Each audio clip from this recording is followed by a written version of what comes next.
विजयी झालेले आहेत। तर मानखुर्दमध्ये भाजपचे नवनाथ बन हे देखील विजयी झालेले आहेत। नवनाथ बन हे भाजपचे माध्यम प्रवक्ते आहेत। प्रभाग 135 मधून त्यांचा विजय झालेला आहे। मानखुर्दमध्ये भाजपचे नवनाथ बन यांचा दणदणीत विजय झालेला आहे। प्रभाग 135 मधून त्यांना उमेदवारी देण्यात आलेली होती आणि त्यानंतर आणि आता ही दृश्य आपण पाहतोय मुख्यमंत्री देवेंद्र फडणवीस यांचा ताफा।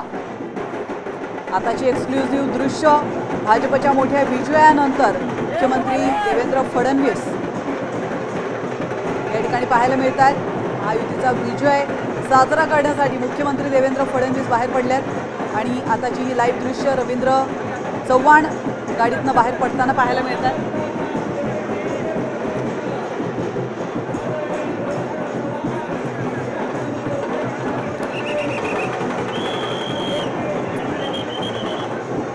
तर आताची ही दृश्य आपण पाहू शकतो। मुख्यमंत्री देवेंद्र फडणवीस यांचा हा ताफा, त्यामध्ये प्रदेशाध्यक्ष रवींद्र धंगेकर,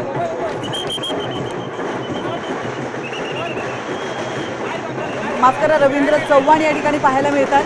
तर महाराष्ट्रामध्ये भाजपने मोठा विजय खेचून आणलेला आहे आणि त्यानंतर आता भाजपची विजयी रॅली निघालेली आहे। या ठिकाणी भाजपचे नेते देखील आपल्याला पाहायला मिळतात। तर महायुतीने महाराष्ट्रामध्ये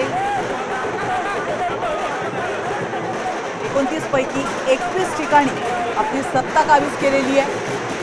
मुंबईमध्ये बघायला गेला तर महायुतीचं एक अभूतपूर्व असं हे यश आहे। भाजपला मुंबईमध्ये 93 जागांवर विजय मिळवलेला आहे। तर तो आनंद आपण या सगळ्या कार्यकर्त्यांमध्ये, पदाधिकाऱ्यांमध्ये आणि नेत्यांमध्ये पाहतोय।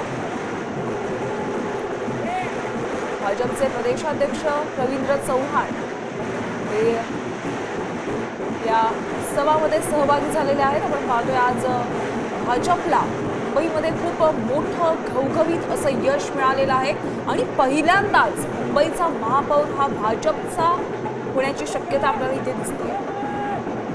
त्यामुळे भाजपकडून आता विजयी जल्लोष साजरा केला जातोय। त्या पार्श्वभूमीवर भाजपचे कार्यकर्ते आणि नेते मंडळी मोठ्या संख्येने जमा झाले आणि थोड्याच वेळात मुख्यमंत्री देवेंद्र फडणवीस हे देखील या ठिकाणी येणार आहेत। ते माध्यमांशी संवाद साधतील।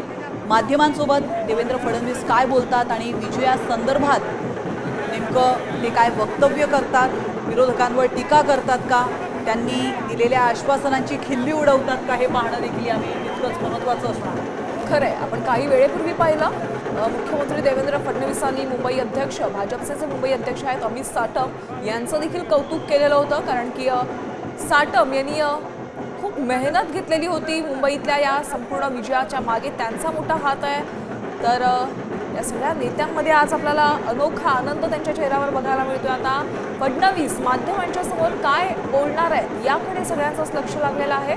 आपण बघायला गेला तर मुंबईमध्ये महायुतीला मोठं यश मिळालेलं आहे, ज्यामध्ये भाजपला 93 जागांवर विजय मिळालेला आहे। केवळ मुंबई महापालिकाच नव्हे तर इतर महापालिका आहेत त्या ठिकाणी देखील 29 पैकी जवळपास 25 पेक्षा जास्त महापालिकांमध्ये भाजपला खूप मोठं अभूतपूर्व असं यश मिळालेलं आहे। नक्कीच, त्यामुळे भाजपची ही जल्लोष यात्रा या ठिकाणी निघालेली आहे आणि मोठ्या संख्येने कार्यकर्ते या ठिकाणी जमा झालेले आहेत। खरं तर फायनल निकाल अजूनही येत आहेत। थोड्याच वेळात संपूर्ण जी परिस्थिती आहे, संपूर्ण पिक्चर आहे ते क्लिअर होणार आहे। मात्र महाराष्ट्रामध्ये भाजपने जितकं यश मिळवलेलं आहे आतापर्यंत 5 वाजेपर्यंत, ते पाहता महाराष्ट्रामध्ये भाजपची अनेक ठिकाणी सत्ता येऊ शकते। अनेक महानगरपालिकांमध्ये भाजपच या ठिकाणी सत्तेवर बसू शकतं हे स्पष्ट दिसतंय। मुंबईचा जर विचार केला तर 122 जागांवर महायुतीनं या ठिकाणी जागा मिळवलेल्या आहेत आणि त्या पार्श्वभूमीवर आता भाजपने जल्लोष करायला देखील सुरुवात केलेली आहे। आपण